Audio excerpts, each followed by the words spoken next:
حي على الصلاة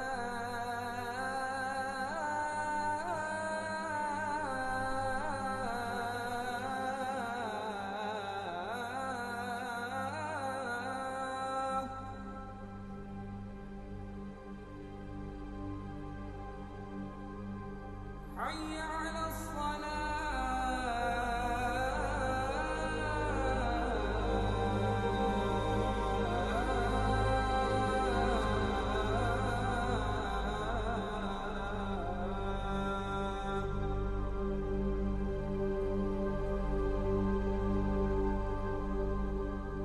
Good morning, I'm Antonella. And I'm Naya. Today we'll be focusing on Muslim advances in science. Within this topic, we'll explain optics, medicine labs, and most importantly, astronomy. The Muslim study of astronomy being highly related to the religion due to the importance of the 5 pillars. We'll begin the talk by going deeper into the ideas of optics.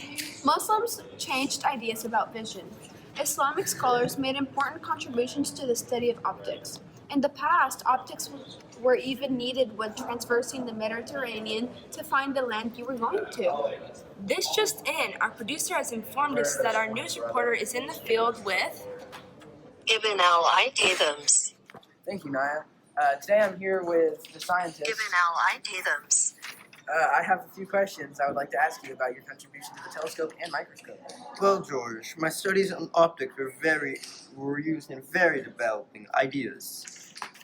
And for the telescope and the microscope. I do know. Neat. In relation, what information did you use to improve both the microscope and the telescope? I used and described the principles of lenses and light rays to improve two instruments. In fact, I was the first to add a focusing device to my microscope to explore more and more and more topics in science. I do know. Very cool. I wish we had more time, but I believe the news anchors have more to elaborate on the Muslim achievements. I would like to thank you for your time. Back to you, Antonella and Naya. Thank you, George. That was very informing. For sure. We're going to head to break and we'll be right back with one more segment and then we'll wrap it up.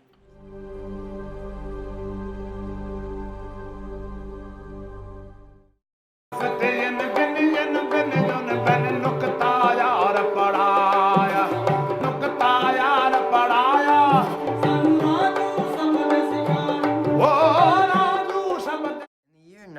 987, we are at the Baghdad House of Wisdom, one of the biggest stores of information in the world. Come through for very informative books and sift through vast amounts of knowledge collected through the centuries and millennia. It contains all the great scientists and philosophers from the works of Europe to Arabia and maybe even some from Asia. Most things are in 2 to 3 languages because of the help of our translator. So even if you don't speak Arabic, you can come and learn many, many different things about many cultures in the world. If any of this sounds appealing to you, come sign up right now to become one of our students. We are back from that commercial break. What have we not talked about that Islam has discovered? Astronomy. Oh yeah, that's it. Yes, the driving force behind astronomy for Muslims was 2 ways based behind Islamic religion. What we mean by this is within the 5 pillars of Islam, 3 of them were astronomical influence. For example, Salah, the second pillar of Islam, requires knowledge of the precise direction of Mecca during mandatory prayer. The 4th pillar, Sawm, obligates Muslims to know the exact month of when Ramadan occurs. And finally, the 5th pillar, Hajj, is where the followers of Islam have to travel to Mecca. You would need the stars to know where to go there and what direction to travel in before maps. Well, that's all the time we have today, folks. Hope you enjoyed our segment on Muslim achievements. Have a good rest of your day, and thank you for tuning in. الله أكبر